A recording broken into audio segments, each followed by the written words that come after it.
欢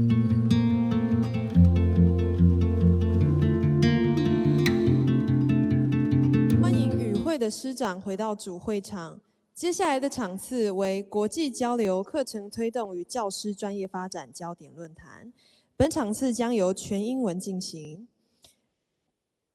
Today, we are especially honored to have invited distinguished experts and scholars from Japan, Australia, and the United States to share their experience on curriculum and teacher professional development in their countries. First, please join me in welcoming the moderator of this session, Professor Pan Huiling from the Department of Education and Future Design at Tongkang University. So I'm so delighted to have this session in addition to our teachers' experience sharing. Especially in this international session, we have speakers from Japan, Australia, and the United States. And you will find that their speeches are wonderfully arranged, focusing on the national curriculum level, the teacher instructional level, and the local school district level. The three levels are interconnected. So from their speeches, you will get a whole picture of the three levels. Since we have a tight schedule, so let me briefly introduce the speakers. So we have a Japanese scholar, Kiyomi Akita. Sometimes it's hard to pronounce Japanese, right? So I need to memorize it. 那这个秋田喜代美教授他是学习院大学Kakushin University, Japan. She's also involved in the revision of the curriculum guidelines.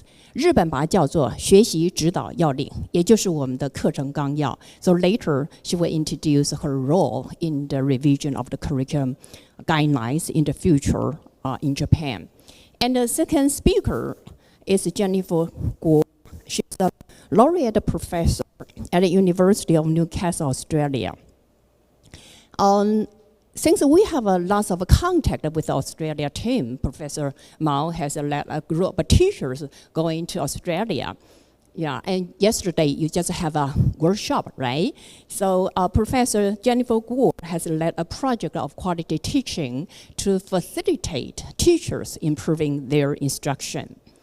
And the third speaker is from the United States, Seattle Public Schools. She's the director of Professional Growth and Educational Support, Shirley Hurley. And she's promoting equity in the school district, also in order to support teacher development. She is the manager of the consulting teacher program. Also, you will hear about the consulting teacher program, about the local school district, how the coaches help the teachers to improve themselves, to engage in professional development activities. And according to the website, I just browsed it last night. 这个我们讲的 Seattle Public Schools 是一个很大的学区Seattle Public Schools. According to the website, I found that they are in charge of 104 schools, including 18 high schools. So I just give you, a general picture about the three speakers and some kind of background information of their speeches. And usually in this kind of occasions, I will keep myself bilingual mode, okay, so to facilitate everyone's understanding. Okay, so I'm going to invite Professor from Japan, Chou-Tien Xi-Dai-Mei, to have his speech. So let's welcome her online, okay? Give her a big hands. この度は、学習院大学の秋田清美です。お招きをいただきまして、誠にありがとうございます。大家好，我是学习院大学的秋田喜代美教授，非常感谢大会给我这个机会来这边跟大家演讲。日本ではちょうど現在学習指導要領の改定の議論が進んでおりますので、それを中心にしながらお話をさせていただきたいと思います。那今天的这个30分钟的时间呢，就是因为现在日本的学习指导要领，也就是我们台湾的课纲，跟课纲是一样的部分。日本的课纲现在正在改定当中，所以今天会透过一个简短的介绍，跟大家讲一下，日本課綱的改定目前的方针是什么。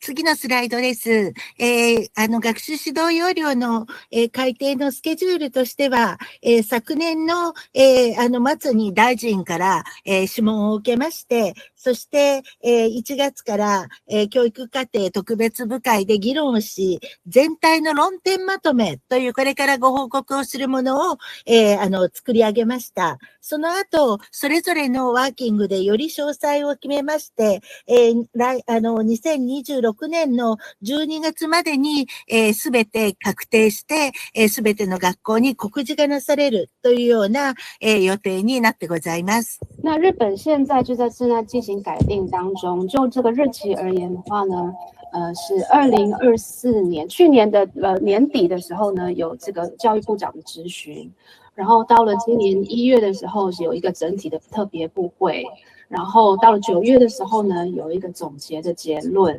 那现在已经有了各科的小组部会，会预计到明年的12月底会在全部都结束进行答辩。現行の学習指導要領から3つの主な展開があります。一つは、連続性の中で熟成ということが言われ、コンピテンスベースで、深い学びへということと多様性の包摂が重視されています。また2点目にはデジタル学習基盤の、効果的な活用ということで、コロナ後日本では一人一台端末というのが実現していますので、それを一層、進めていく。また3つ目としては、教師が自立性、創造性の発揮ということで、各地の、地域や学校の裁量をより拡大するという3つの方向です。现在的课程方向会有3个方向的进行开展。第一个就是现行课程的连续性，也就是日本跟台湾一样，我们是非常重视这个资质与能力、素养能力的部分，然后会进一步的做深度的学习，然后加上了现在的学生的多元性，会有一个多元性的包容。第二个也是跟台湾的一样，就是说数位的学习，后疫情时代的时候的数位的每一个人一人一台的这个状况之下，我们如何进行这个数位的学习。那第3个部分的话，就是发挥教师的自主权、自律性以及创造性，然后扩大各个地区的学校的决定权。次のスライド、多様性の包摂というのは次のスライドで、示していますように、今、学級の、中には、多様な、経済的な貧困というだけではなくて、特別な、支援の子供やギフティッドなど、から不登校などが日本では、増えているということが多様性の包摂の背景にあります。然后呢，就是日本有许多呢，就是不同样，跟我们台湾一样的，有很多就是特殊的小朋友，譬如说，像不会日文的小朋友、外国的小朋友，还有现在日本最大的问题呢，就是孩子们不上学，有许多的辍学生，辍学生是早稻战后的最高，所以针对像这样子的无法适应学校的学生，我们应该给予什么样的学校教育？现在是在日本一个讨论很大的方向。そして次のスライドですが、今回の学習指導要領の改定は、教師教育の改革と同時に行われるというところが、とても特徴的なところであります。両方の諮問が大臣から同時期に、出されまして、私は教員養成部会長という仕事をしていますが、学習指導要領、新学習指導要領を担える、教師の養成や研修の問題ということを議論しているというところになります。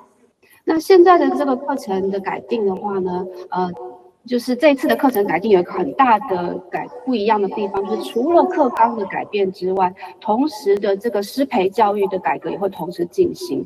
在去年的12月的时候呢，他教育部长就发了这个咨询函，也就是要这一次的课程的改定，这一次的课纲改定跟师培的教育，也就是整体的教师教育会全部一起进行。那目前秋田老师所担任的他是课程小组的委员跟教师培训的委员的主席。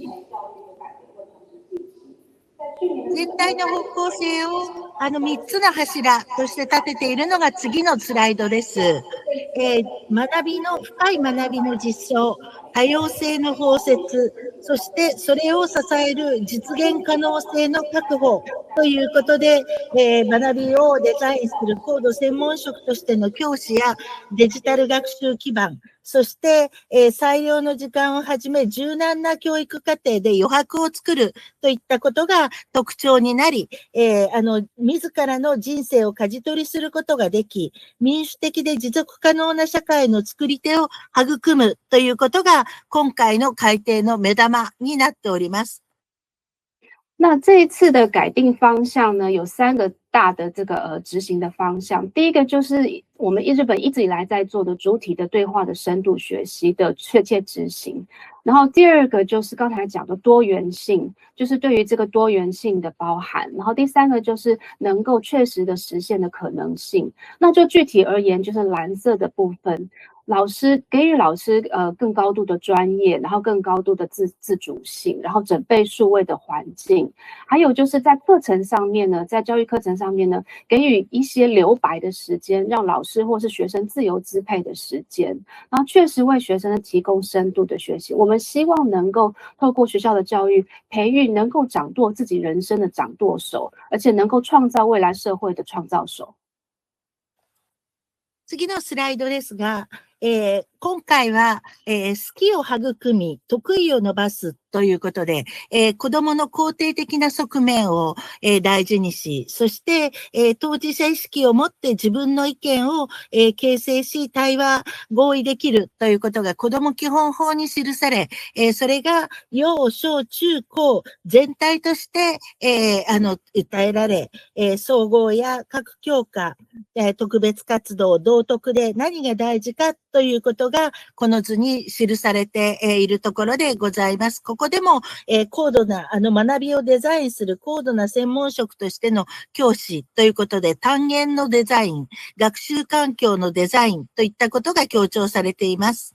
那接下来我们如何去培育这个有掌舵自我人生、有能力创造持续可能民主社会的学生的话，这里我们在日本当中呢有2个部分。第一个部分就是针对他的专长，然后培育孩子喜欢学习，并且延伸他的专长。就是如果他是哪个地方是很厉害的地方的话，更给予肯定的部分，让他可以更针对他的专长再继续成就。然后第2个就是抱持当事者意识，就有自己的意见，而不是只有听他人的意见，就是有自己的意见，有能力对话跟协同。那这个的话呢，是基于这个我们日本有一个叫做儿童基本法，而这个儿童基本法是从幼小中高全部都是在一起的。所以透过像这样子之下呢，在综合科目，在各个学科，在特别活动，在我们日本有叫道德科，道德科里面呢，全部都希望透过活动去培育这样子的人才。那所以在老师的部分的话呢，就必须要有设计学习的高度专业，给予老师自由支配的时间，然后整备数位环境，然后给予老师更好的工作环境。そして、この中の深い学びを実現するために、カリキュラム全体を考えていくということで、縦と横の関係を見える化して、深い学びを具現化するということです。これまで知識及び技能でも、細かな個別の知識や技能を、教えてきたことに対して、もう一度中核的な概念で深い理解をということで、より、重点的に学ぶべきことを深めていくこと。それは思考判断、表現力でも同じです。これを縦の関係と呼んでいます。それに対して横の関係として知識及び技能と思考力、判断力、表現力が、一緒に生きて働くような学習活動や文脈を考えていくということが、重視される。これが縦と横の関係になります。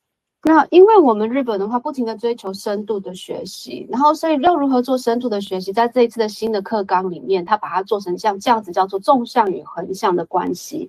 那所谓的纵向关系，以前我们常常在课堂里面所做的是左边的这个纵向关系，就是知识与技能，就是这个知识是什么，比如说使用函数概念、理解未知状况，这个是对于这个知识的内容是什么。那但是在这个要能够去让他的这个思考力跟判断力跟理解力更高的话呢，那么在这个知识之下，譬如说在这个单元里面，把哪一个部分把它加深学习，希望他透过给他一些更复杂的一些学习的课题，让他的思考力、判断力更增加，这就是右边的纵向学习。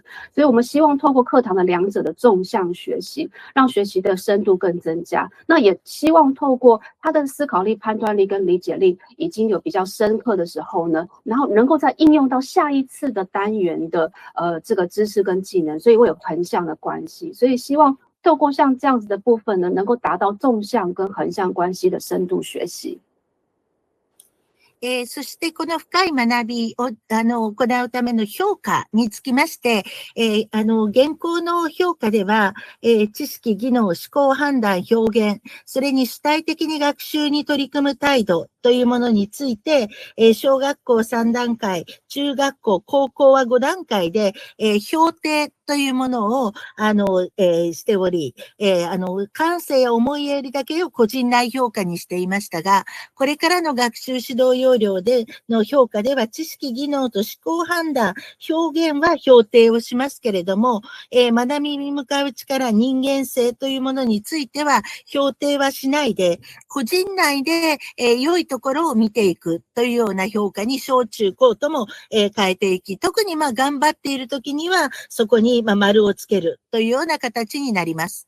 那以前的话，我们希望透过学生的深度学习的话，那接下来因为深度学习的话，我们的看就是对于这个学校的学生的评价，其实评分也会改变。以前的评分方式的话，在日本的话是知识技能有个评分标准，然后思考判断表现有个评分标准，还有他的学习态度有个评分标准，然后这个都是由老师评分的。小学是就是1、2、3个，就是说老师打的分数会是1、2、3，然后国中、高中的话是1、2、3、4、5的这个分数。那以前，然后接下来就是如果他跟同学的有没有好好的相处啊，这次是由孩子自己判断，叫个人内评价。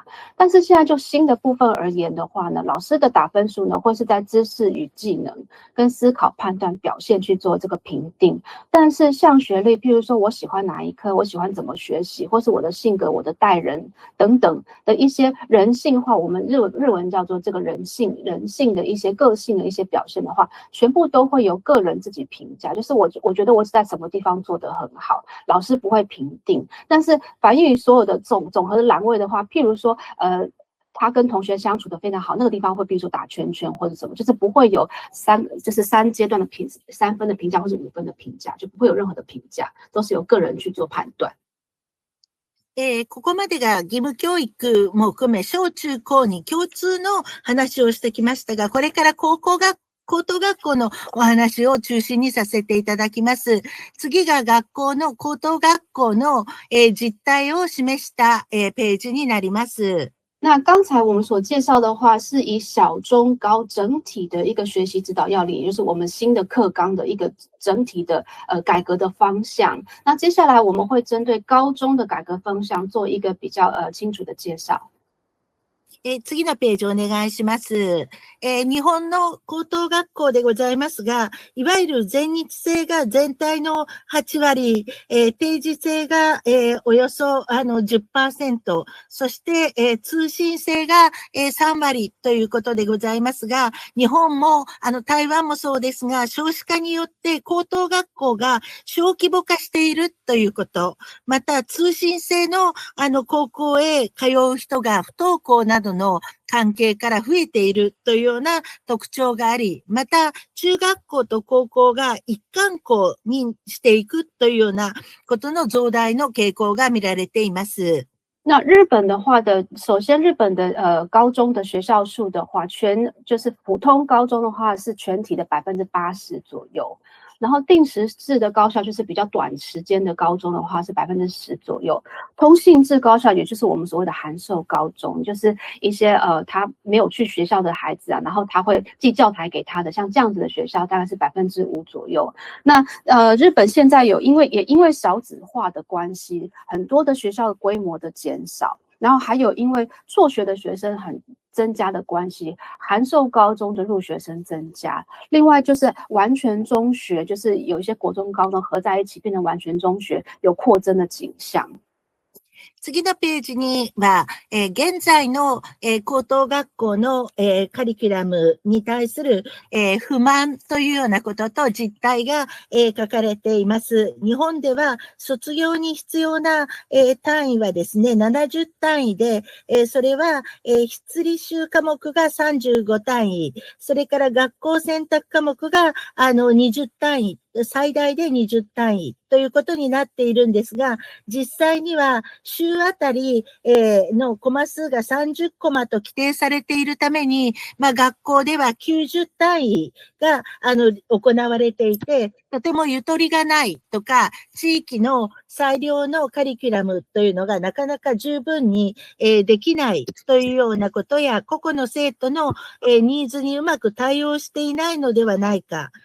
各科目の、適正な学習量を設定したいけれども、なかなか現行では難しいという声が聞こえています。那现在的话呢，就是目前现行的高中的课程的话，大家的这个怨言是表现在这个图里面，可以看中间这个图。现行的高中的话，也是跟台湾一样是学分制的。那我们在日本的话，毕业需要的学分总共是74学分，然后学校必修的是35学分，然后校本课程的话是最多可以选修20学分，然后总共多一点，就是加上选修课的话是74学分。可是就目前现行的体制而言呢，那教育部又规定，就是文部科学省又规定，就是每一堂就是一个礼拜呢一定要有35堂课，然后要持续1年，所以包括光是教育部规定的这个学分的话，如果一个礼拜持续35堂课的话，那么就有90学分，等于我根本没有办法去选修，就是没有选修的自由。所以说，针对这些部分的话，比如说每一个学生说，我觉得这个部分我不想修，我想修其他的部分，跟针对学生的需求，然后必须跟针对学生的现在实际的状态要进行一些对应。次のスライドは、1枚飛ばして、その次にしてください。はい。ここで、お話をしたいと思います。柔軟な教育課程を作るということで、単位制の大幅な、柔軟化が、問われています。今、上が現行制度であります。現行制度では、例えば、筆履修科目の A というのを受けてから、選択科目を B を受ける。というように、なっているんですけれども、例えば下のイメージを見ていただきますと、例えば科学基礎と科学というのが、科学基礎が2単位、科学が4単位なんで、合計だと6単位になります。でも6単位だとちょっと多いというような内容は5単位というような形で、減単位ができるように科目を柔軟に、しよう。というところがあります。那如果どうぞ。然后就是所以说接下来我们会希望开放就是高中的课程有更多的弹性跟柔软度，所以说就学分制的部分的话会去做一个大幅度的改善。现行的制度的话呀，譬如说像这个橘色的部分，现行的制度是你必须先必修科目 A 才能够去修这个选修科目 B， 那所以说你一定要修，那所以现在新的部分的话会把科目 A 跟科目 B 把它综合在一起。譬如说以前的话他要学科学基础4个学分，然后才能够基础科学他才能够学科学，然后的两个学分总共是6个学分，他现在把这个基础科学跟科学全部合在一起变成了一个科学，然后变成5个学分，所以以前是6个学分的部分现在变5个学分，但是它可以一起修。このように減単をするとか、教科の2というところ、教科 B というのを見ていただくと、今まで上だと必修科目が C が決まっていて、次に D をやるという順番だったんですけれども、新たな形の中では必修科目の中に選択の内容も少し入れたいというような、希望に、添えるようにしました。一番大きな点は、卒業に必要な単位を74単位、1単位を週1コマ1年と考えていたのを148単位と倍にしまして、1単位を週1コマ半期というように数え方を、変えることによって、増やしたり減らしたりを、融通がつくように、するというところにあります。那这里的这个学科1跟学科2，譬如说有些学科是这样，或者是说是在蓝色的部分，这个学科2部分，有些学科的话也是，譬如说他必须要必修这个学科 C 才能够去修学科 D。那他现在呢是把一些学科 D 的这个部分，它本来是选修课的部分，把它放到必修里面去了，所以他可以去做选择，所以他会有在学科里面有蛮多的一些调整，一个柔软度的调整。那另外一个最大的调整的话是学分的部分。毕业所需要的学分是74学分，它的计算方式是一个学分是1周1堂课，但是乘以1整年，所以那个老师他即使只想上，譬如说上半学期他也不行，他一定要上1整年。那这个来说的话就是没有柔软度，所以接下来会把这个74个学分拆成148个学分，那一个学分就会等于是每个礼拜1堂课乘以1个学期，所以老师就可以更自由的去运用这个学分，然后最后学生只要修满74个学分就可以毕业。所以就不会卡在以前的话一定要就是光是修学校的课就是90学分的这个部分。つまり、その単位数を3に書いてありますが、単位数を細分化して、学期ごとの、単位認定を容易にすることによって、細かく、増やしたり減らしたりができるようにするということになります。また、緑色のところを見ていただくと、例えば英語などでは、必修の後選択をしなければならなかったんですけれども、下を見ていただくといいんですけれども、例えば英語検定とか海外留学経験があるなどの、学生に関しては、必修を免除して、より高度なものだけを受ければいいような、形の単位履修のあり方を可能にしました。那所以刚才讲的这个蓝色部分的话，是把这个学分细分为比较小的学分，然后之后老师就可以去柔软的运用，比较不会被卡死。这堂课一定要去上1整年，他可以去上这个半年。那第3个部分的话，就是学科3，就是绿色的部分。譬如说是英文的部分的话，那以前的话都是英文，你一定要修这个基础英文，你才能够去修这个选择的选修的英文。但是有些学生如果他英检已经考过了，或者是说他已经英检考得很高了，或者是说他有去留学的话，那么他就会觉得我不需要去修这个基础英文啊。所以在有一些部分的话，在某一些的这个的状况之下的话，可以给予这个学分，就是说它就是抵学分，就是如果你有英检多少的话，你就抵多少的必修学分，你就可以直接去修选修。そして学校裁量の学校設定の教科や科目ということで、上限が20単位までというふうに現行では決まっていましたが、これを他の科目の、増減をしていくことによって20単位以上でも学校の設定科目を、習得単位を増やしてもいいというような、ことに、なります。那另外就是紫色的部分，就是校本课程的部分。那之前现行的制度之下的话，校本课程的话，最多只能就是上限是20个学分。然后之后，他现在是校本课程的话，比如说这个学校它是在什么地区，那它有个什么样的地区特色，他希望学生都能够修了这个地区特色之后，然后就希望大家可以去修这个部分的话，所以校本课程的话，它可以把20的学分更高一点，它就是不设上限，就是也不是不设上限，就是说上限会比较有柔软的设定，让校本的课程可以再有多一点的弹性，然后让学校可以去设定多一点的课程让学生学习。このように学校設定科目を、学校の裁量で増やすことができることによって、地域の特性や、生徒の実態に合わせた、教育課程の編成が高校ごとにできるということになります。所以以上的这个说明的话，就可以了解是说以前现行的制度的话是比较死的。那接下来的话，新的课纲里面，也就是后年所进行的课纲里面呢，会让这个高中呢，会各个学校里面更有它的自由度。就是我想要结合什么样的科目，或者我想把什么样的选修把它放到必修，或是我想要有一些抵学分的部分，或是校本课程的增加的话，那么就可以让学生在比如说针对这个地区的学习也好，针对什么样的学科的一些深入的学习也好，让这些学生更有这个能够深度学习的机会，那学校也更有这个可以柔软去编他的这个学校整体的这个课表的机会。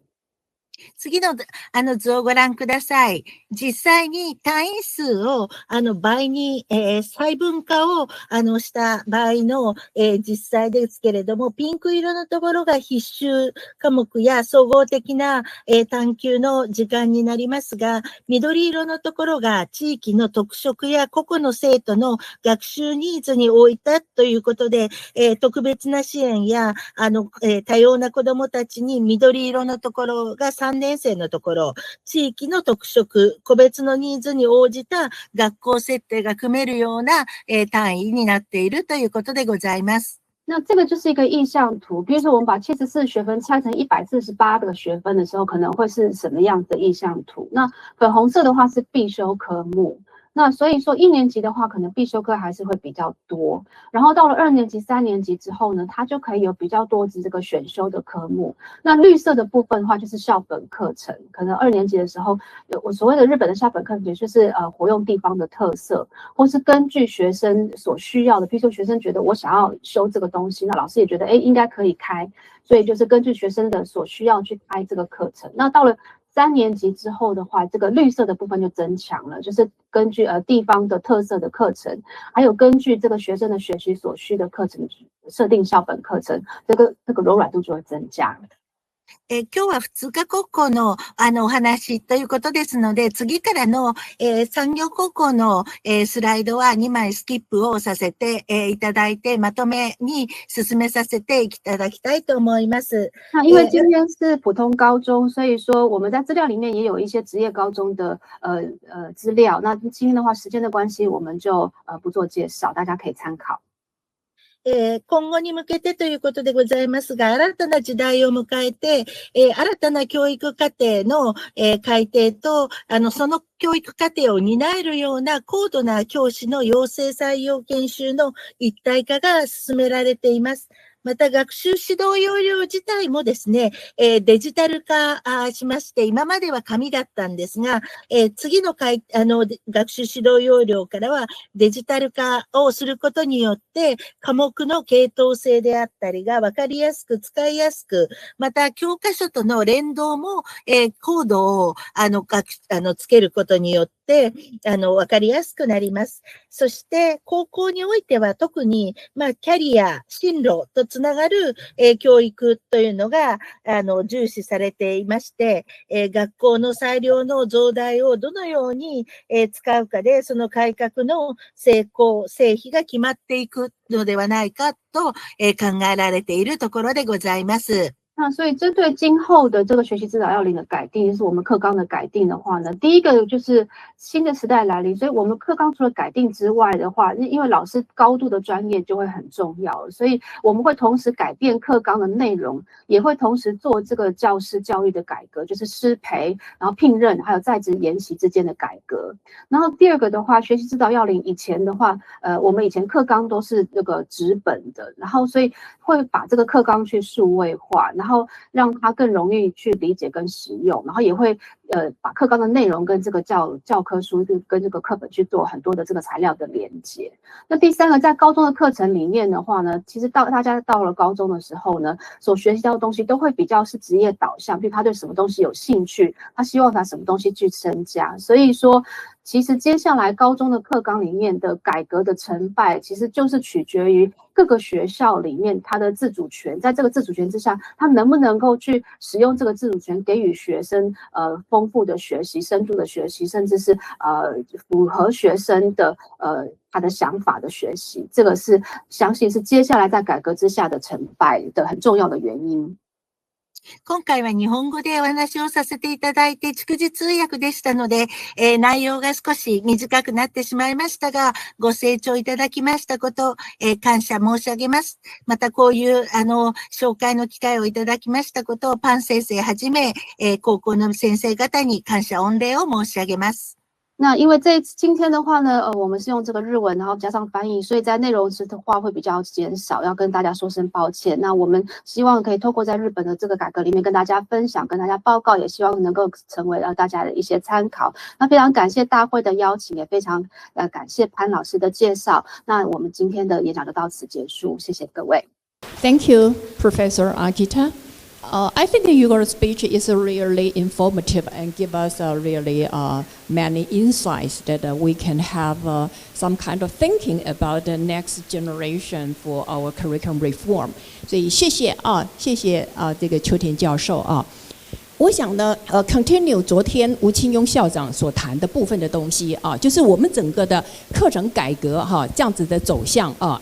那我们从日本的课程这一波的改革可以看到，他们需要致力于2个部分的重点，对不对？一个是深度学习，一个他们叫做柔软度，也就是我们说的课程弹性。对，那如果你去看他们的学分数啊，我这边算了哈，因为他们的学分数1学分等于35课时。那我们是1学分等于18，对不对？所以就等于他们1学分等于是我们的2学分。所以如果你去把它 multiply 2， 就是74乘以2的话，事实上现在的学生在日本是148学分。那可是他说了，因为一天排6堂课，1个礼拜30堂课，所以学生大概都修了90学分，乘以2就是180，对不对？好，那这个历史就要衔接过去我的东西。当时候我在师大教育研究中心的时候，我承担的角色比较像国教院的角色，去做95站纲。当时候学分数一直下不来，所以就叫做暂行纲要。那以上一波的暂行纲要到了12年课纲，因为我也是课纲委员，我当时候就提议，高中的课程可不可以思考一天排6堂课？那我们压缩180学分下降，能不能让学生有自主学习的弹性？哇，真的是历经很大的努力哦，因为你有没有注意到必修学分全面下降，那个要很多的说服哦，不过我们做成了。可是如果你再去比较，我们180学分跟日本比，我们还是多很多他们到时候74乘以2，对不对？才148可是我们到180那有一个科目表那个因为日文不是翻成中文，我们也不一定能够那么样清楚。就是说，它的科目的学分数配置是如何配置的？我觉得呢，都可以我们进一步再去做了解。所以第一个部分我要谈的就是说，原本的课程弹性，我们比它好的地方在于，我们是用学期做学分他们呢是用学年，所以他们这个弹性不够，对不对？所以他们现在要改。那这个本来我们就有的。可是我们的课程弹性这一波108课纲，实际上给大家很多校定必修、多元选修，对不对？加深加广去弥补原本必修学分数大为下降这样子的一个不同性向需要的学生去修习不同的课程。可是我们也要在思考，经过这么多年的努力虽然郑部长说10年，对不对？不一定有下一波课纲，但是我们还是要不断的在思考嘛。我们下一步到底要如何去走？所以呢，这么多不同的课程类型在教育现场如何运作？我们学科中心老师这么样子的努力，那有没有需要再去改变我们的课程类型呢？那他们也谈了他们的部分，对不对？有些科目整并等等之类的学校的这些校定课程如何让他们有更大的弹性事实上我们现在还不错，我们的这个校定课程的弹性，对不对？越来越大。虽然我们只有校定必修，多元选修是另外没有合在一起，可是他们提到了一个重点，说校定课程与必修课程是固定的嘛，对不对？他们觉得应该要合在一起，有学生反映应该合在一起来选，才能够增进所谓的深度学习。我觉得这个也是我们未来可以再进一步思考的。所谓的课程改革真的是一路走来历尽千辛万苦学分数才下降。可是呢，我们还有很多不足的地方，怎么去扩大学生的选习弹性，对不对？让学生有更多的自主学习都是经过这一波以后呢，我们下一波呢可以再往前走的一个部分所以呢，这是第一个我要谈的。第二个我要谈的，教育研究期刊师大教育研究期刊刊一篇文章，在谈日本的学习指导要领跟台湾课纲的比较。那谈到日本的学习指导要领，有很多的配套整体的规划非常的完整，让整个学校现场在落实的时候呢，他们比较有方向性、指导性那大家有兴趣呢，都可以看那篇文章。所以今天所谈的第二个重点，他没谈到，对不对？师资教育、教师教育，事实上也跟着课程改革一并是要进行的我先补充到这里Okay, so we have the second speaker online. So now let's welcome Professor Jennifer Gore for the second speech. Hello, everyone, and thank you for the privilege of being with you on a Saturday. So, my talk today, I turn my volume down, perhaps I won't hear myself. My talk is titled An Elegant Solution to Enduring Problems in Education, and really trying to think through how we address some of these almost wicked problems that face us as a kind of constant almost in education. I want to acknowledge the photographer. This is an image from Newcastle, where I live, of an ocean baths that's free to anyone to swim in. And today it's 40 degrees Celsius, so the beach is very busy. Why elegant? I'm still having my echo problem, so I'm assuming you can still hear me. But why elegant? I think the word elegant really draws our attention to how, so often we come up with complex solutions, or we come up with solutions that are simple but wrong. In this case, what we're arguing is the work we've been doing here in Australia provides a solution to some of these big problems that's actually quite ingenious and simple. It has minimal complexity to it, and therefore it's quite clever in a way and very satisfying for teachers. The enduring challenges that I'm talking about here are these three. How can we lift student achievement? And that's become even more important when we have international rankings of countries. How do we produce more equitable outcomes? As a world, we still suffer, I think, from huge disadvantage where those who have greater socioeconomic support, those who are in cities, quite often there's a gender dimension to this, there's a disability dimension to it. I don't know if I already said there's a location dimension to it. Those in cities tend to do better than those in rural areas.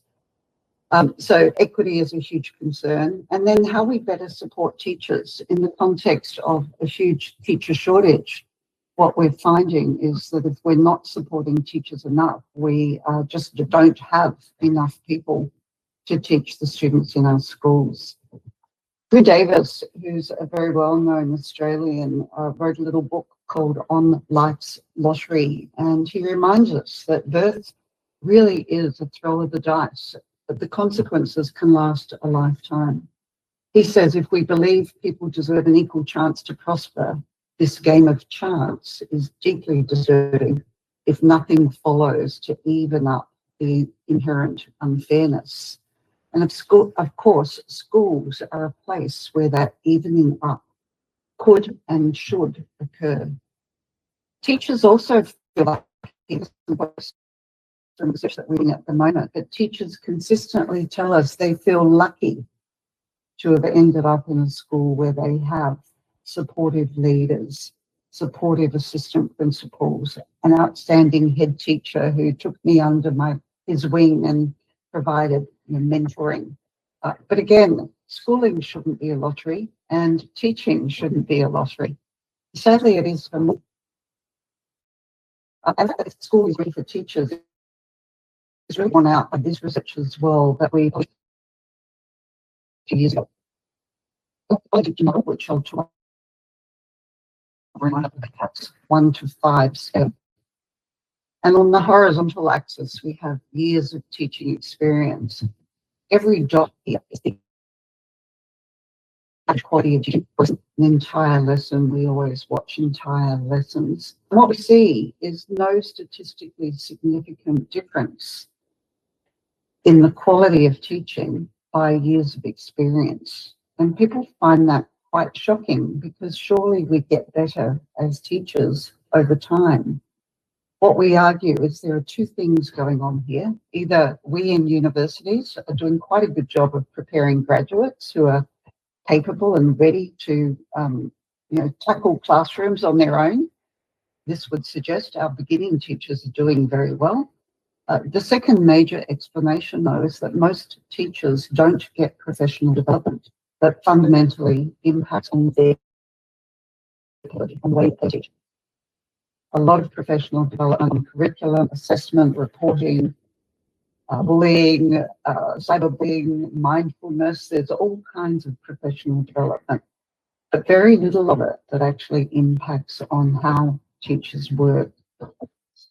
Just another bit of context. In Australia, the National Teacher Workforce data tells us that these are the concerns teachers have: their workload, their work-life balance, stress, pay, and so on.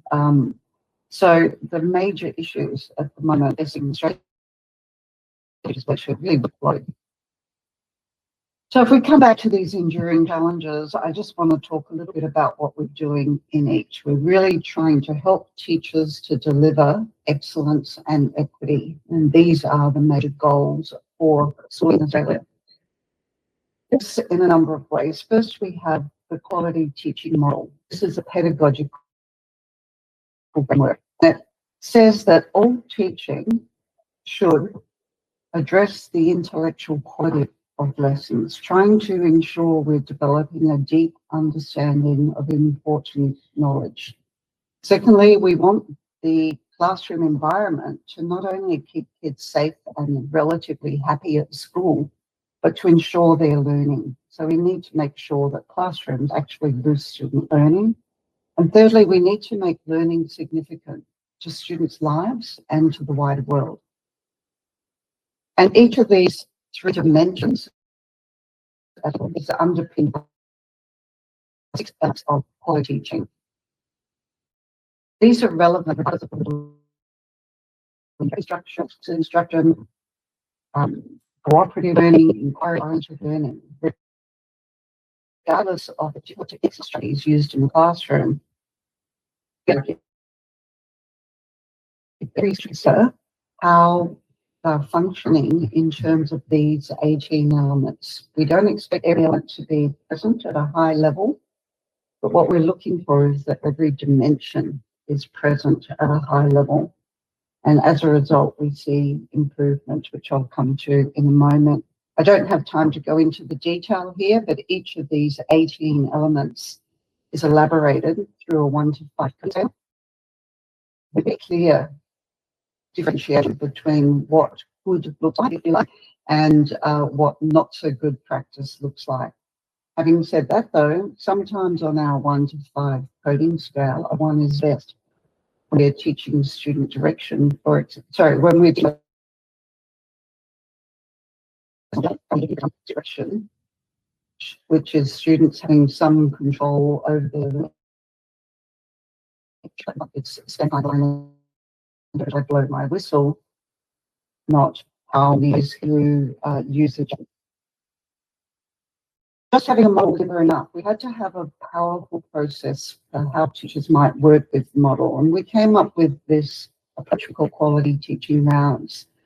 Typically, groups of 4 teachers get together. They discuss something that one of the teachers selected as a reading. It can actually be a YouTube clip, a TED talk, a news, an academic paper, a policy document.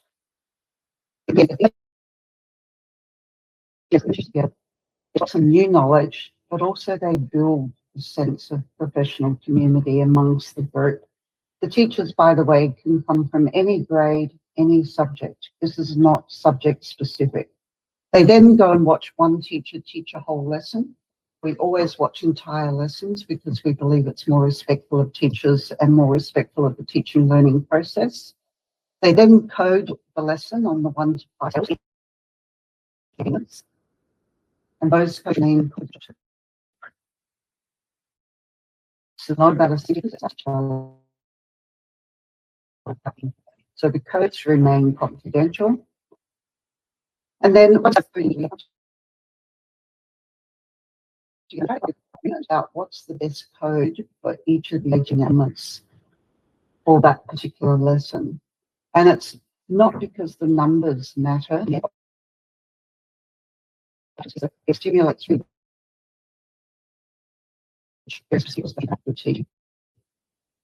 Other things that distinguish this from lesson study in Japan, from instructional rounds from peer review are these, and I'll just run through them super quickly. We begin with a 2-day workshop, and then the rest of the process is teacher-driven, so it's not dependent on external providers.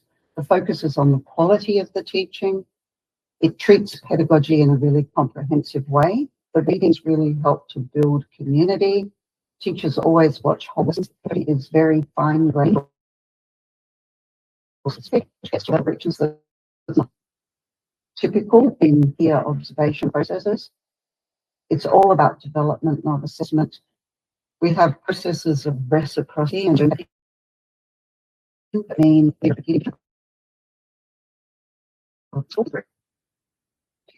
and that makes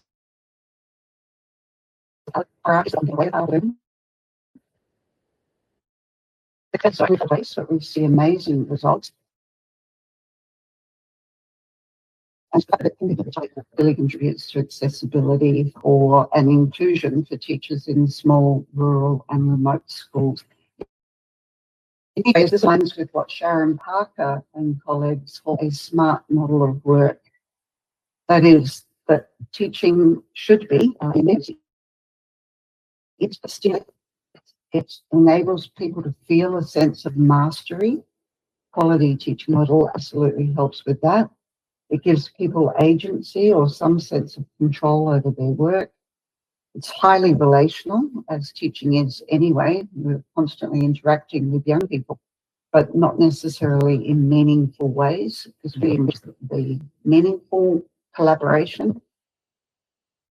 And I mentioned the impact of global teachers. Teachers find that this actually helps them manage their workload because it gives them real clarity. The research I'll show you in just a moment builds on decades of research. We did a study in 2004 with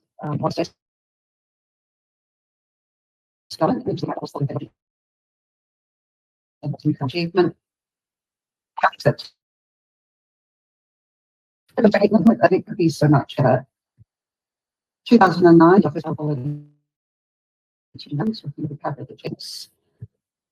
we then, and we had 8 teachers per group, and they went and watched the other teach the ACT.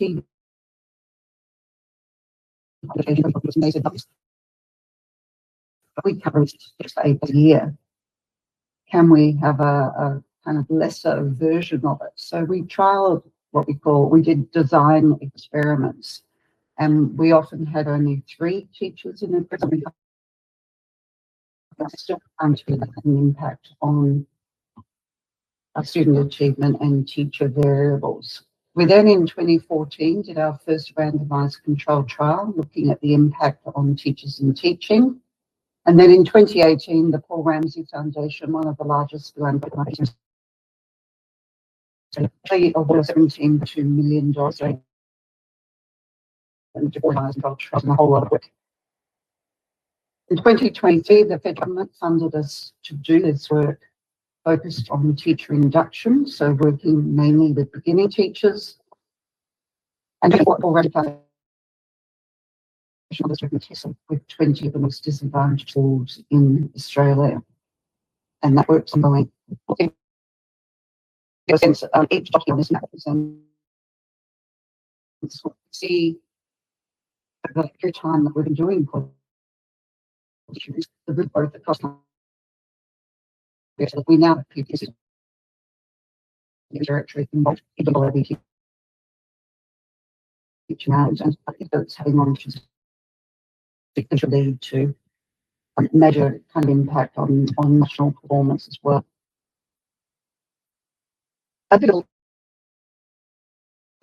impact on student achievement, particularly in the areas of literacy and numeracy. We're seeing 2 to 3 months additional growth for kids whose teachers are in the treatment group compared with the control group. So in less than 1 year, with 4 years of professional development, 2 to 3 months additional growth in academic performance. As students in more disadvantaged schools are actually doing even better, which means something of the gaps. Quality of teaching is improving, as is teacher morale and teacher efficacy. Collaboration is much stronger. Culture is shifting and possible change. Fully applicable across all schooling settings, including we've worked in distance education settings, hospital schools, special schools, and so on. And we delivered both face-to-face and online, and Deloitte to be $150 for every dollar invested in. So effectively, it's a really positive result. In terms of student achievement, the black part of the dashboard represents a normal year's growth in school. The effect size for kids over the course of the school year is around about 0.4 to 0.5. In the QTR of the quality teaching rounds, we see about 2 months as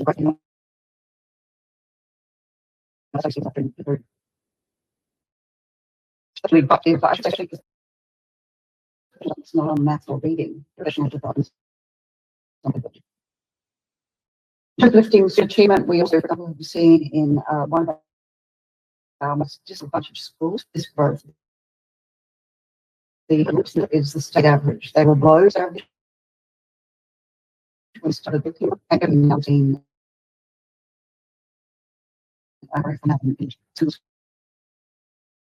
South Wales, but their year 12 results also gone up in green bar. The dark colour is like schools, similar schools, and the red is the state average. Working with them, not quite the average, but yet they're much closer than they've ever before. And they're actually going to number 2 in the state for improvement in year 12. Improving equity, I'll jump over this one very quickly, but what we see is that the wealthier schools at the top don't improve as much as our poorer schools at the bottom in terms of the amount of improvement. This is one of our schools that I mentioned before. How am I going timing-wise? I still have 12 minutes. I hear that the sound quality isn't great on that, so I've paused it. But what I'm able to share, I guess, is that they're, as I said, they're number 7 in the state now for improvement in year 7 to 9, number 2 in the state for improvement in year 12. Their attendance is up at triple the state average. This is a school that used to be quite scary to walk into, and now it's really characterised by pride. And so it shows the difference that Quality Teaching Rounds was able to make at that school. We're also working with our Indigenous colleagues. This is the reimagining evaluation framework that they developed, but looking at how we can link what we do in quality teaching with the really important work that's been done in Australia to support our First Nations. In terms of supporting teachers, what they tell us is that quality teaching rounds changes things for them. The largest word in this word cloud is changed. They talk about how it changes their practice, their classroom practice. It changes what they expect of their students. It changes the quality of work that kids produce. It changes their relationships with colleagues. And for some, it changes their career plans. They were thinking they weren't cut out for teaching, or that they'd be ready to give it up.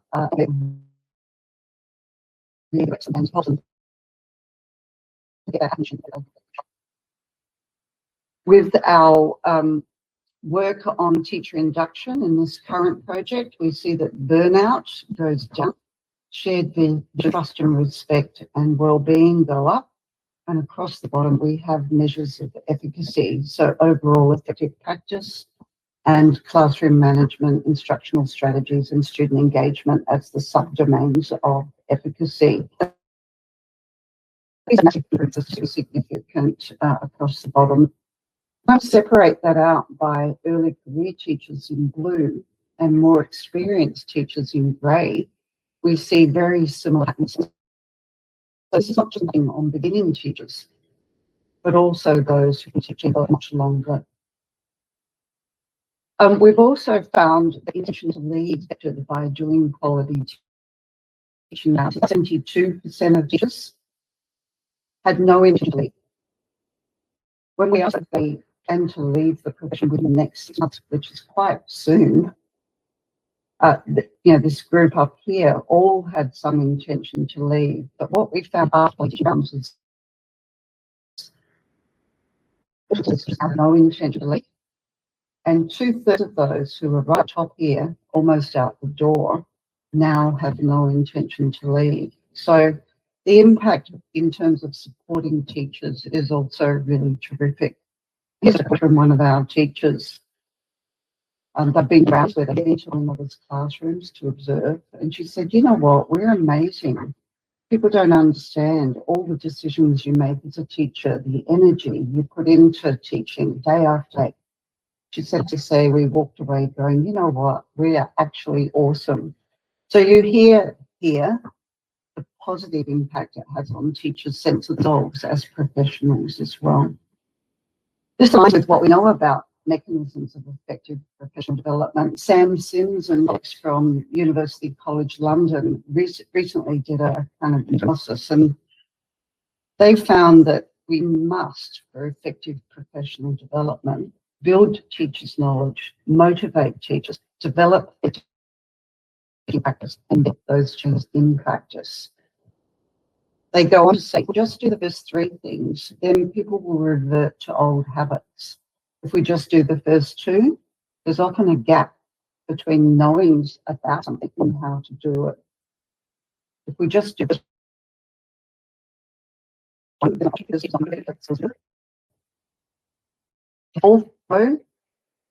this is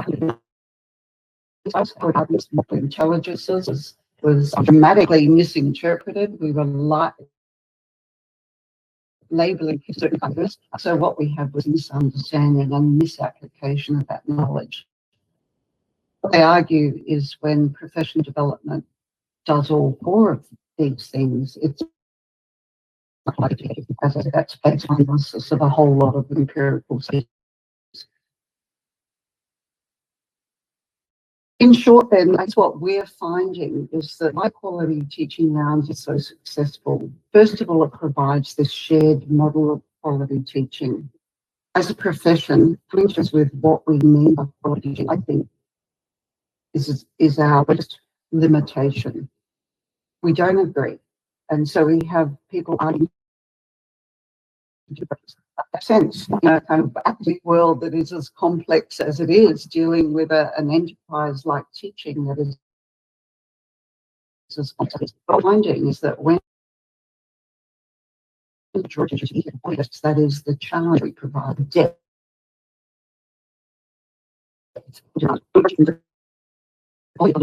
And when we draw attention to how we can make learning more effective, it does impact on the teaching and on teaching to central to what schools do. Unfortunately, it's pretty rare. Having 4 days and in some cases 4 half days to do this work once is really important to getting teachers really understanding and talking about their practice. We say once because teachers tell us once they understand quality teaching this way, they can't go back. It impacts them forevermore. They can't teach a lesson without thinking about explicit quality criteria. That is, not only what am I going to tell the kids to do, but how well do I expect them to do it? I need to communicate that as well, as one example. And thirdly, it really establishes a climate of trust. The way that we have beginning teachers and more experienced teachers working together, each taking their turn to teach a lesson, not a mentor-mentee model or a coach model, but each taking a turn to teach a lesson and to collectively analyse that lesson in a way that's not about the individual, it's not about the teacher, but it's about the teaching practice, really helps to build a climate that absolutely supports teacher learning. So we're getting really very positive effects in all 3 of those enduring challenges basis in schools. He was leading on with this quote from Francois Evold, who was a student of Michel Foucault's. He said, "We have a responsibility with regard to the way we exercise power. We must not lose the idea that we could exercise it differently."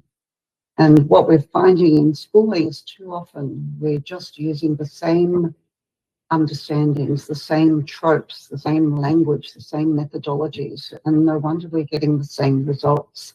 What we're finding with quality teaching rounds is we are exercising our power differently and helping teachers to exercise theirs differently in a way that's having really positive effects. Thank you. Thank you, Professor Gore. That's a wonderful speech. And you let us understand more about how to support the teacher and the school to advance student learning and change the school culture, especially improve the equity in the school. Yeah, thank you for sharing that.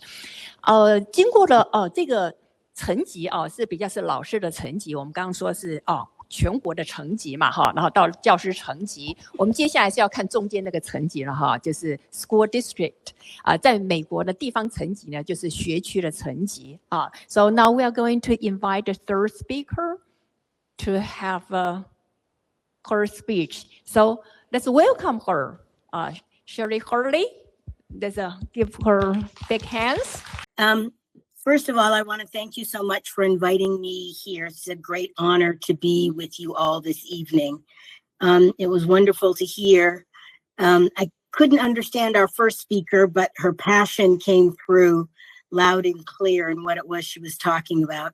And then it was wonderful to listen to Jenny speak just now. And so I'm going to go ahead and share. Give me a second here to get set up. And what I'm going to share with you today is a little bit more, digging in a little bit deeper about professional development. And so I am the director of our Professional Growth and Educator Support Department in Seattle Public Schools, which is in Washington State in the US. And this particular department is something that came about hugely from our union, our teachers talking about the fact that they wanted more support, they needed more support, especially those teachers that were in their first 3 years of teaching. Those are teachers, and that's what we consider our provisional or our new to profession teachers. And so this picture here, this kind of sets the context for why we do this work. We know that these two boys, they're going to experience outcomes that are going to be vastly different.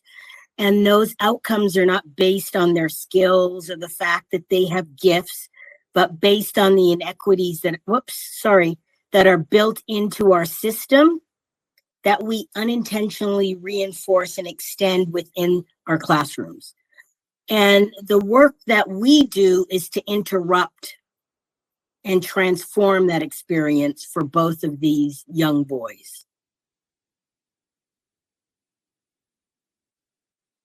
Now, one of the ways that happens is something called Board Policy 0030, which is ensuring educational and racial equity. And this board policy came into being in 2012. It was signed off by our school board in 2012, but it wasn't until about 2016 that people within the school district actually even knew about it. And I actually had a hand in kind of bringing it to light because I was doing professional development for the entire school district at the time. And we discovered this board policy and thought, why are we not using this? Why is this not something that everyone can see? And so that particular year in 2015, we actually created, I think, 150 posters that looked like this, sent them out to all 106 of our schools, and asked them to be posted somewhere where families, students, teachers could all see them, because we believe that we had to walk this journey together, right? This work, it takes a significant amount of lift from everyone in our system. And so that's what this is about. And I'm going to just read a little bit more around 0030 here. And so when the district started talking about 0030, and what's written on our webpage about this is that the school board is committed to the success of every student in each of our schools and to achieving our mission of ensuring that all students graduate ready for career, college, and life. We believe that the responsibility for student success is broadly shared by district staff, administrators, instructors, communities, and families. We're focused on closing the opportunity gap and creating learning communities that provide support and academic enrichment for all. Additionally, we believe that it is the right of every student to have an equitable educational experience within Seattle Public Schools. And so to do this, they then believed that what we needed then was professional development around what did it mean to be a culturally responsive teacher in Seattle Public School.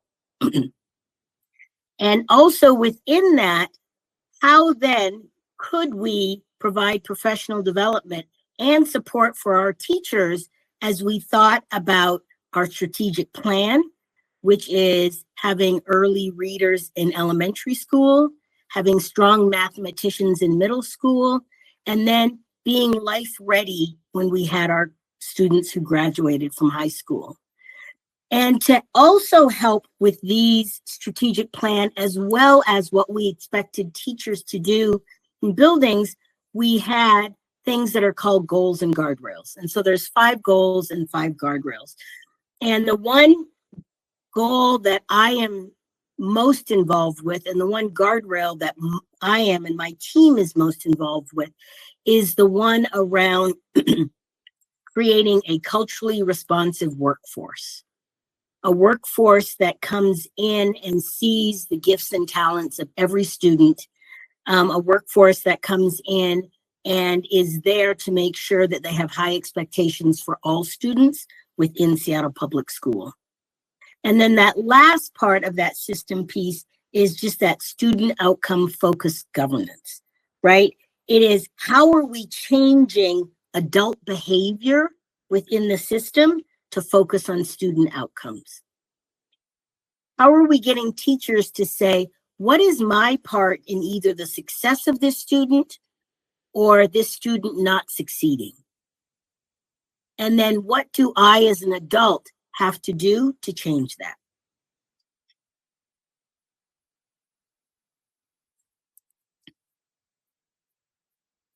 So again, when we think about why professional development, within the last, 10 years or so in SPS, we've had different policies created around what it means to support a student with special needs.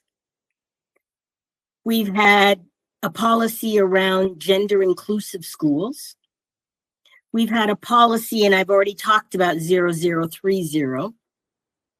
And then our instructional framework policy around culturally responsive teaching. And so we in Seattle Public Schools, some of the data we've collected shows the correlation between race, gender, and students in special ed. So our gender inclusive policy outlines the rights of our gender diverse students and the responsibility of the staff to make sure that they are safe in school and are learning. It also affirms that within SPS, that we were going to provide safe, welcoming, and inclusive schools for all students, regardless of their race, their religion, their national origin, their immigration status. None of that should matter. You as a teacher teaching the student that is sitting in front of you. And then that culturally responsive teaching piece to ensure all students are seen and heard and welcomed regardless, again, of their race, gender, identity.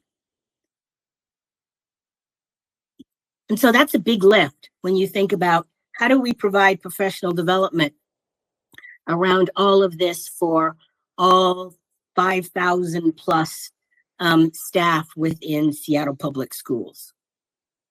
And so out of some of that came my department, the Professional Growth and Educator Support Department. And you'll see within my department, I have many different subgroups within that. So we've got our consulting teachers, which I'll talk about in a second. We have our peer assistance and review, and that is around teacher evaluations at the end of the year and how we are supporting our students that are either new to the profession or might be struggling within our profession. Just within the last 3 years, I have been gifted with 5 principals who are full released from their position so that we now have 5 leadership coaches who are supporting principals and assistant principals, just like the consulting teachers are supporting teachers within their buildings. We have a teacher leadership cadre, which is another form of support and professional development within the schools itself. We have foundational coursework. We have support for our classified staff, and those are our paraeducators who support our teachers, especially with special ed students and students with multiple languages.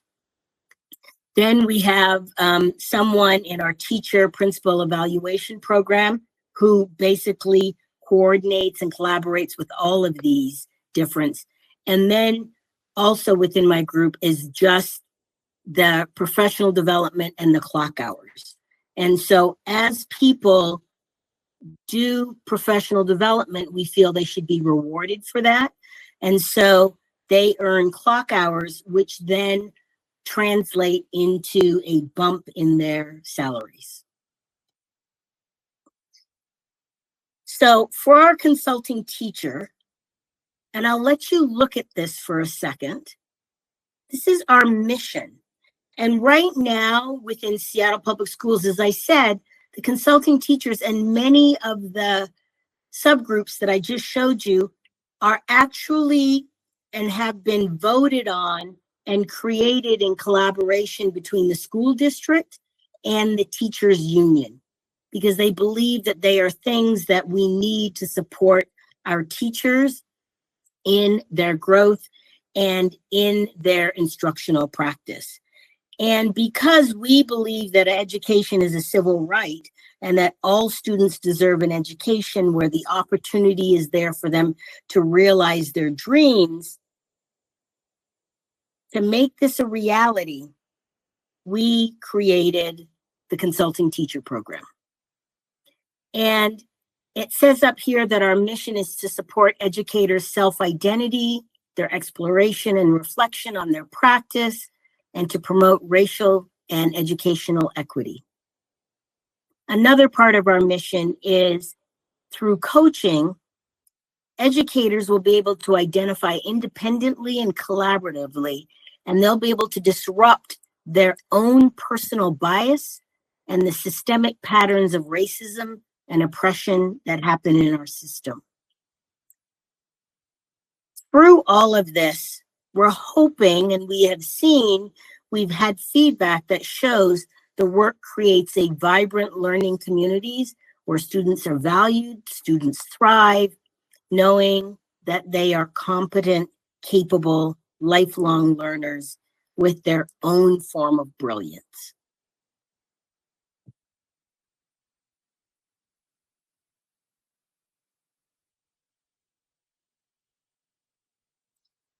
So when we think about our consulting teacher program, and I'm going to take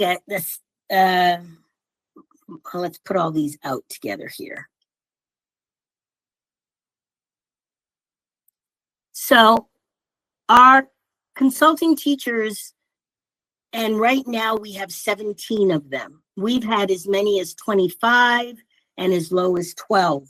And the number of consulting teachers that we have, again, written into our contract, is based on the number of new teachers that come into the system.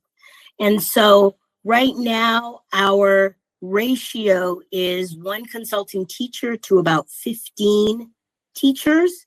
Sometimes it's as low as 12 teachers. Sometimes it's as high as 17.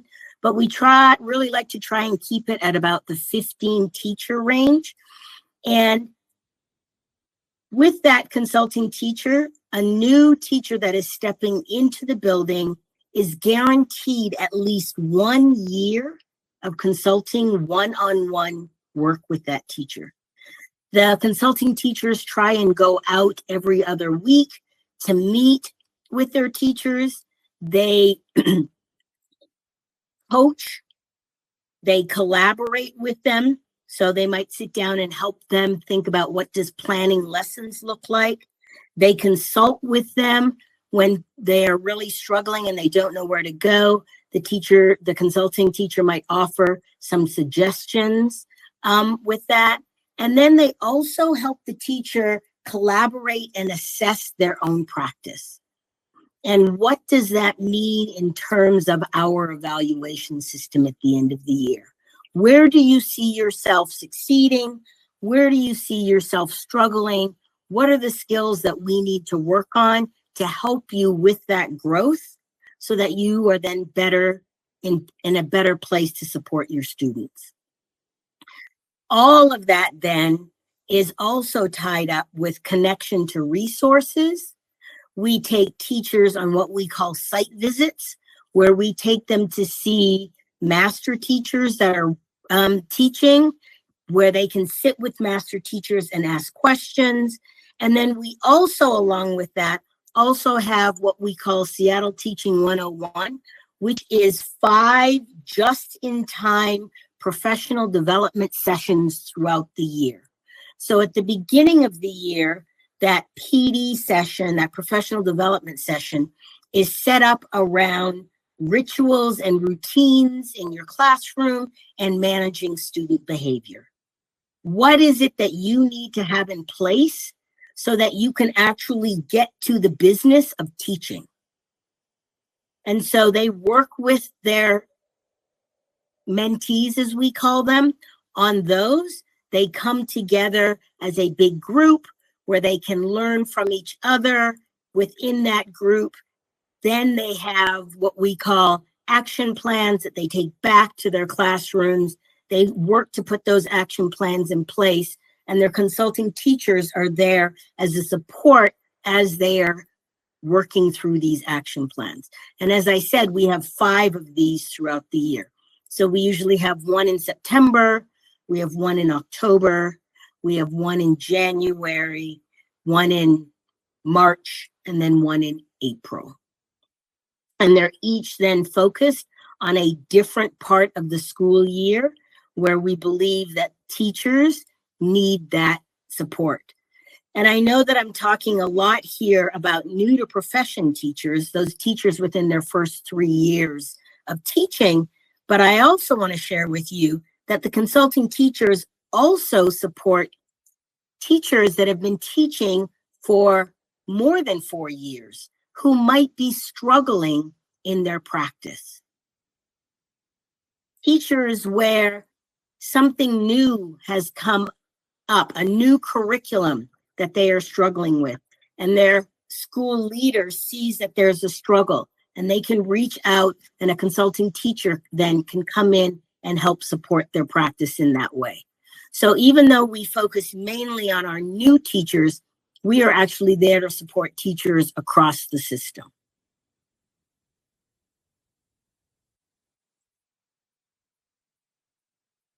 There's some real components that we use when we think about our consulting teacher program. And as I said on our slide before, we have Seattle Teaching 101, which is for new teachers, new baby teachers, as we call them. Then we have Seattle Teaching 201, which is more foundational pedagogy, which is digging deeper into many of those things that teachers need: family communication, assessment, lesson planning and curriculum, those type of things they dig deeper into. And then 201, and then we have Seattle Teaching 301, which is all around teacher leadership. How do you then become a teacher leader within your building to then help support other teachers in your building?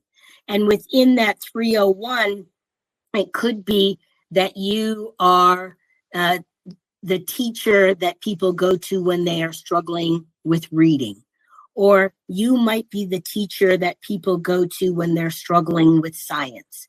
But that then is another form of support and professional development for our teachers. To help with this, as people come into our system, we have 3 texts that we believe support ongoing discourse about what it means to be an effective, culturally responsive teacher in Seattle. All new teachers get a book of culturally responsive teaching in the brain. All new teachers get a copy of our evaluation framework, which is also our instructional framework. And then all new teachers get a copy of Skillful Teacher. These books are not just handed out and then forgotten. These books are then also used throughout the year in those just-in-time PDs that I was talking about, in those one-on-one conversations that the mentor is having with the mentee, and they are also used by other departments throughout the system. When we think about these 3 books, the foundational beliefs are the why, and we'll talk about our foundational beliefs in a minute. The Danielson framework is the what, and that Danielson framework is the one that's in the middle, that enhancing that professional practice. That's the what. And then culturally responsive teaching in the brain and the skillful teacher, those are the how. So our foundational beliefs are, why are we doing the work we're doing? What do we in Seattle Public Schools believe that we should be doing to support student learning? Our why. That Danielson framework in the middle is what?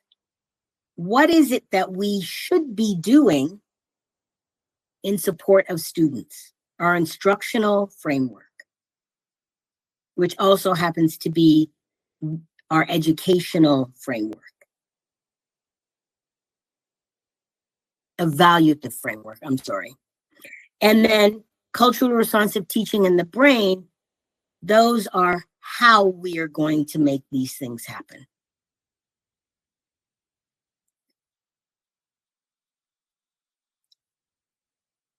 And so I talked about our foundational beliefs.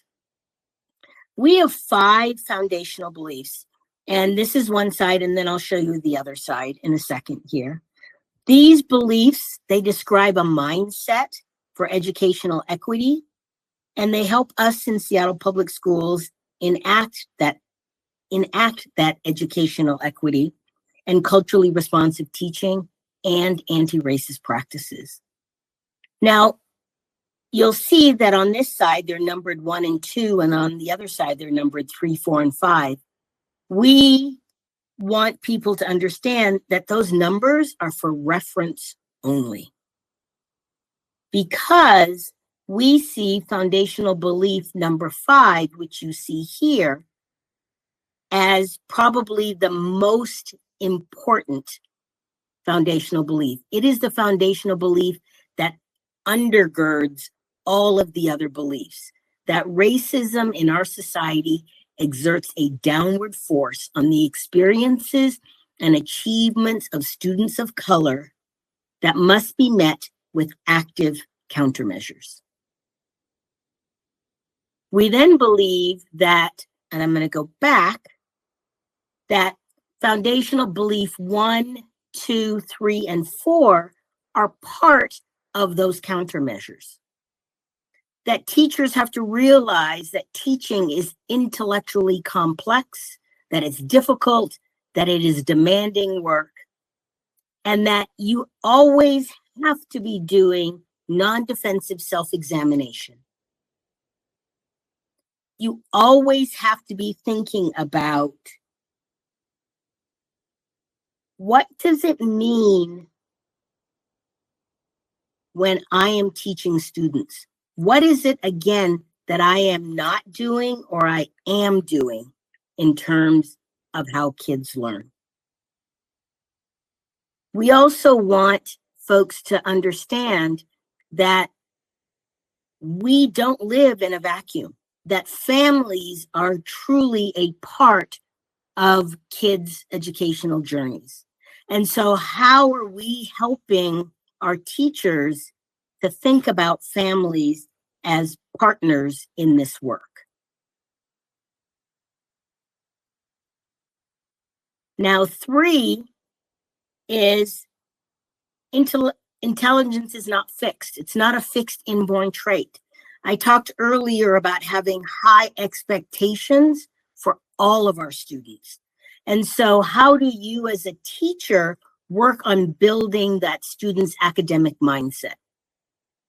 Because you want them to believe that they belong to an academic community, that they can succeed at whatever it is you put in front of them, that their ability and their competence grows with their effort, and that the work you are giving them has value to me or to them. And so as a teacher, again, you honestly have to believe this yourself first. And so with the professional development that we're doing, we are constantly working on not only student mindset, but we're working on teacher mindset as well. And then number 4 is cultivating the gifts and strengths of every student. Again, it's that mindset, getting teachers to understand that every student comes into the school with unique gifts and talents, and that it is the teacher's role to make sure that they are offering space and safety for those students to be able to display those talents. Something else that we use to help with our foundational beliefs is something that the Consulting Teacher Program created 3 or 4 years ago. I think we created this. And these are our racial equity outcomes. And you'll see as you look at these that they are tied directly back to our foundational beliefs. So number 1 here, reflection incorporating knowledge of students is foundational belief 1 and 5. Teaching is complex and hard, and that racial equity piece. And so these 6 racial equity outcomes are things that the consulting teachers are working on constantly with their teachers throughout the year. They are tied into every conversation they have with them. They are tied into every professional development that we do. In fact, there are times where there is a professional development that is directly focusing on one, maybe, of these racial equity outcomes. As we get teachers, again, to think about, what does it mean to be a warm demander? How do I hold students accountable? How do I hold myself accountable? What does it mean, and how do I think about my classroom as collectivist and individualist? And where are the times for that? And how am I not punishing students for being collectivists in their classroom, but understand that that is a valuable learning tool? being partners with families, again, windows and mirrors, and then having multiple counter narratives. There is a story, and we need to listen to each and every story, not come in with a fixed mindset and think that there is only one story. I have about 4 minutes here. This also is something that has been created by the PGS department, which is our scope and sequence for the year. And if you look, you'll see here that it goes month by month. So before school starts in August and September, and this then goes September and October, November, and throughout the year are the actions we're taking with the teachers, actions that they might do based on what the teachers need. Over on the left-hand side are common tools to work with and share with the teachers. And then over on the right-hand side are resources around that racial equity work. And so each month then, the consulting teachers pull this out, they plan together, they think about what is the professional development that they're going to provide for the teachers around this work. And then again, back to this. And I think probably the one of the most important things on this list from earlier is, as I said, our school leadership coaches 3 years ago was when that started. And I am really working to model it after what the consulting teachers are doing in their sphere of work, so that we then have teachers and school leaders actually speaking common language together as they think about what does it mean to give feedback to teachers, and then teachers, what does it mean to give feedback to students? And how are you reflecting on what your practice is? What changes do you have to make, whether you are a school leader or whether you are a teacher? Because in the end, it is all about the outcomes for our students.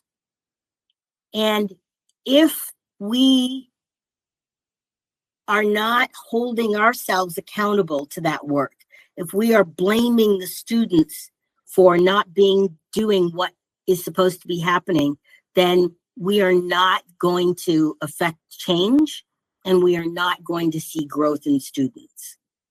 So, and I will stop there. Thank you all very much. Thank you, Shelley. That's really informative. That helps us to know how much efforts that your school district has made to support the educators in schools. Actually, we have a similar system in terms of the system level or the school and the teacher level mentioned by Jennifer about QT model. Before I open to the Q&A, just allow me to speak in Mandarin to summarize your speeches to the audiences. Okay. 我呢来做串场是吧？听了2场这样子的讲演，你大概呢可以了解了哈。这2场都是跟教学直接相关。那我要先从地方层级开始谈起。那我刚刚跟他们说呢，事实上我们都有类似的制度，对不对？在地方层级，刚刚在讲的Seattle 他们的一个做法，当然有好多，中间不只是帮助老师support 教学，他刚刚讲的还有 school leadership coach， 对不对？帮助校长的啦，或者 peer review 啊，同台之间啊，互相帮助啊，互相的做评鉴等等之类的啊。只不过今天呢，他比较着重在 consulting teacher 咨询教师方案，那谈了很多，从第一个why 对不对？然后 what 跟 how。来帮助老师们真正去改进的教学。那从他们2个人的 speeches 里头，大概都可以看到有一个非常重要的 keyword， 那就是 equity， 对不对？那在台湾我们有辅导团呢，是吧？然后在高中呢就有我们的学科中心啊，当然我们学科中心是 central level 啊，而不是我们在讲的地方层级啊。那当然在地方层级，我们现在高中有很多的地方教育辅导团也开始出现了啊。事实上我们在座呢。有一位来宾事实上等一下他也可以 share。那他呢，事实上是在这个 Washington State 就已经不是 school district 的 level， 他是在州层级在做整个教师支持的系统所以做的事情跟我们学科中心呢有非常类似的事情所以呢，毛老师现在也积极的彼此互相的交流联系，看看怎么样让我们走得更稳健往前进。这是第一个，我想呢。对不起因为时间很短，我说话比较快OK， 所以呢是第一个部分。第二个部分我要谈的是有关于 QT， 对不对？那因为这2天你们都参加过，过去也接触过，所以我就不再多谈。我只是要讲说，台湾我们有类似的做法。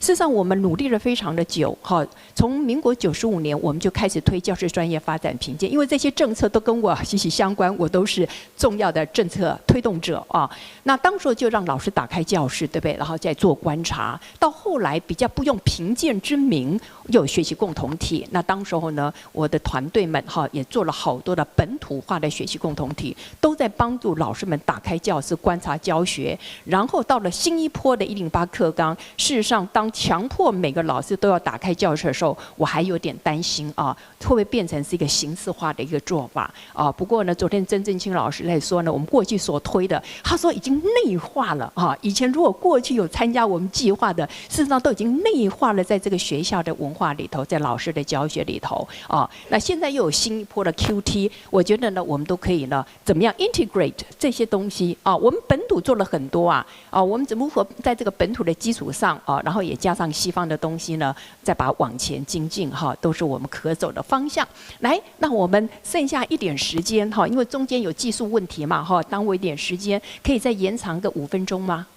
来看看有没有什么问题要请教他们的。So now we are going to open to the floor. 嗨，大家好，我叫戴婷如，然后我现在是就职于华盛顿州政府，所以 Shirley Hurley 算我的同事，然后很开心可以在这边听他跟大家分享。那让我跟他打声招呼。Hi Shirley, if you can hear me, this is Ting. And I'm just sharing with the group how... I can hear you and see you. Yay! Just how honored I was sitting down here listening to you and the other professors share the importance of supporting our educators. There are many major context differences between the different countries and our teachers in Taiwan. But listening to the elements of your work, the focuses of your why, I was listening as a Taiwanese teacher in the audience, and personally I feel there are many inspirations that were not just informative, but also empowering, because we're looking at what teachers need. And I would like to share one saying that my program and Shelley and I work together that we refer to the saying a lot. In Washington, we say what we do for educators, we do for our students. What we don't do for our educators, we fail to provide for our students. So we are sharing and Professor Gore and our Japanese professor all took me back to this program model almost to recognize the importance of supporting our teachers. And so I just want to say thank you again. What an honor to see this connection across the Pacific Ocean and continue here in my home country. So thank you so much.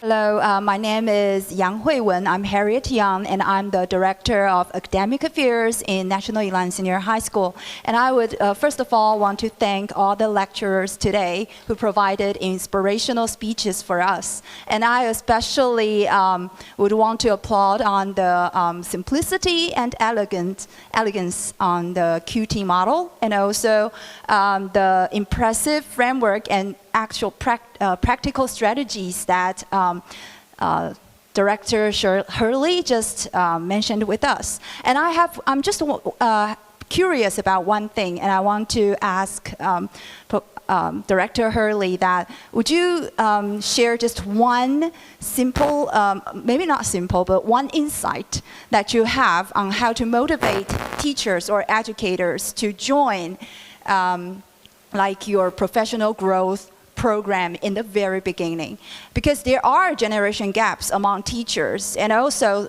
somehow, especially for Generation Z, who are about to join the workforce of educators as well. Some of them prefer to quiet thriving. I don't know if you have ever heard the term of quiet thriving. They want to have a work-life balance, and they want to choose the purpose that is like meaningful to them. But probably that doesn't really advocate the national policy or the state policy very well. So we're facing that kind of problems now in some of the schools in Taiwan. So I just want to know, like, how do you motivate teachers who would want to advocate your strategies and want to be supported in the very beginning? Thank you. Thank you. That's a great question. So for us, when we think about our new folks that are coming in, the way our program is set up is they don't really have the choice. They come right into the peer assistance and review and the consulting teacher program. So all new teachers, right from the minute they start in Seattle Public Schools, those in their first 3 years, this is just part of what it means to be a teacher in Seattle Public Schools. You get this support automatically. And the way it works is you get this support, and at the end of the year, the consulting teacher, in collaboration with the evaluator, then decide, are you ready to exit the program, or do you need continued support? And if you need continued support, then we continue to support you, because we believe that we want the best educators in front of our students. And so the district puts the money up to make sure that these teachers are supported. For teachers that have been teaching a long time and did not get the benefit of consulting teachers when they first started, as I said before, their administrators go in and look at their practice, they observe them, and if they are seeing what they consider concerns within their practice, then they do what's called a co-referral, and they reach out to the PGS department and they say, I have a teacher that I'm concerned about. I don't think at the end of the year they're going to meet the standard. And we then say, okay, we will assign them a consulting teacher. And so they then get a consulting teacher to work with them.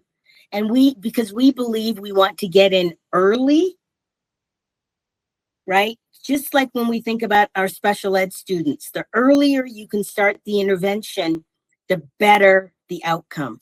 And so we get in early with even our most seasoned teachers, and then work then to improve their practice based on the areas where their school leader is seeing concerns, and we take that into account. But the consulting teachers really only answer to the teacher, because we believe confidentiality is really important. And so we think about what are the skills that that teacher needs based on our observations of them, and then we work. And many, many times what the principal is seeing and what the consulting teacher is seeing end up overlapping.